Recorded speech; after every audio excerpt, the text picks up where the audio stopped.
Siamo arrivati all'ultima corsa di questo convegno, è la settima, premio Duca di Valentino, dotazione di 6.600 euro, cavalli europei di 3 anni, vincitori da 2.000 a 8.000 euro in tutta la carriera. Ovviamente la distanza è quella del miglio, andiamo a vedere i 9 partecipanti. Il numero 1 Ipetra Maurizio Cheli, 2 Easton Q Giorgio Cassani, 3 Iago Cup Vincenzo Piscoglio dell'Annunziata, 4 Iridium Field Gennaro Pacileo, 5 Impetuoso Trio Giuseppe De Filippis, 6 Ismael del Capitano Andrea Vitagliano, seconda fila Ines Mami, Dario Battistini, 8 Irene SW, Lorenzo Talpo Junior, Impeto Bello chiude col 9 con Andreani.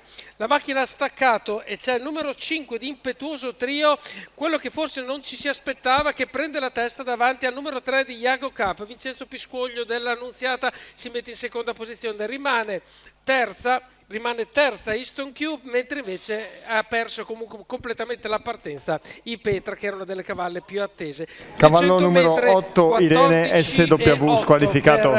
per Impetuoso Trio, che ha preso il comando delle operazioni, e ora vedete che Giuseppe De Filippis cerca di graduare per quanto possibile. Easton Q è in seconda posizione, scusate, Iago Cup in seconda posizione e precede Easton Q. Arriva a destra Iridium Field con Gennaro Pacileo, mentre la quarta posizione in corda è per Impeto Bello.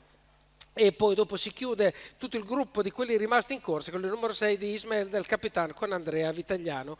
Arriviamo ai 600 metri che sono passati in 47 e 3 e ora si arriva nella retta delle tribune con tutta la calma del mondo. Si va più o meno da 1,19 e lo guida sempre Impetuoso Trio dopo la bellissima partenza che l'ha portata appunto al comando. Seconda posizione Iago Cup 1-2-6 il passaggio agli 800 metri e tutto sotto controllo per quello che è il leader. Nessuno muove, nessuno accenna a provare a fare qualche mossa per venire più avanti, per rompere l'equilibrio, e quindi Giuseppe De Filippis continua nel suo tran tran a controllare, si gira, guarda a destra e ora succede che qualcuno dal fondo del gruppo prova a partire. Ci prova Impeto Bello che prova a superare tutti gli avversari, ora arriva a sediolo di Iago Cup sposta un po' a destra per provare Cavallo a numero diventare 4 minaccioso Iridium per quello Field che riguarda Impetuoso squalificato. Trio, che comunque chiude la curva al primo posto, 15,4 per la curva. Impetuoso Trio prova a controllare tutti quelli che arriva all'interno Iago Cup, prova ad arrivare all'esterno Impeto Bello, ma non c'è tempo di recuperare perché vince Impetuoso Trio Giuseppe De Filippis davanti a Iago Cup che chiude al secondo posto, tutto in 1,17,1, 2,8 complessivi a chiudere in 29,7. La terza posizione rimane a Impeto Bello, che ha provato a muovere le acque a 500 metri dall'arrivo, ma ormai i giochi erano fatti e definiti.